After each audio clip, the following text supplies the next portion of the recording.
This is not my usual video, this is a bit of a rant.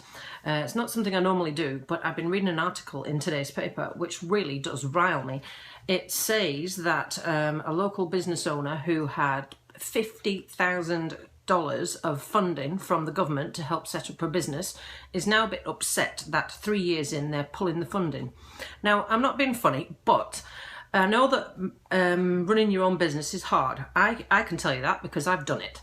I decided a year ago, just over a year ago, to quit my full-time job to set up businesses right into health. Now that isn't a decision that I made lightly.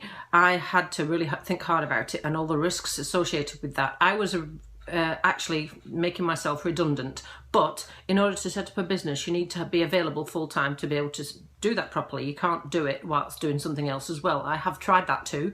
I did that in 2011 when I originally started right into health, and I was also working full-time as a teacher, and it's just too hard. However, I was really lucky that in the short term we were actually financially just about able to afford that, providing that right into health was going to give me some wages within about 2 or 3 months. So that gave me a really big incentive to get started and get it working. Now, to make a business work, you need to listen to the market. You need to have something that's marketable, and you need to have customers, and you need to listen to what they have to say. Now, I really do think that I do that, and I do that quite well. All of my clients know that if they give me a suggestion, that I will do my best to try and honour it. Some of the examples of that is the fact that I change my timetable on a monthly basis because I'm always taking out classes that aren't working, adding in classes that I'm asked for. I've been asked most recently for kids spin classes. Now, it's taken me 3 or 4 months to be able to fit it onto the timetable, but now I'm looking to be able to add it in June because I've now got 2 or 3 members of staff that work part-time for me that I can actually free myself up to do that. Now, it's not something that I've been able to do when they ask me, but they know that I'm constantly working on it. And it's the same with anything else. I do seminars, and I always ask for feedback, and I change it based on what people say. And that's how you've got to work as a business. You don't just blindly plough on and hope that what you've got is going to work properly for somebody, because it's not always.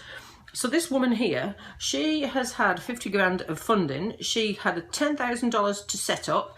Now, my husband's said to me a few times about funding from ILT, which I actually am going to think about, but I want to do it properly, because if I'm going to take money from the government or from a funding organisation or something, I need to be providing a service and proving that I've used that cash well.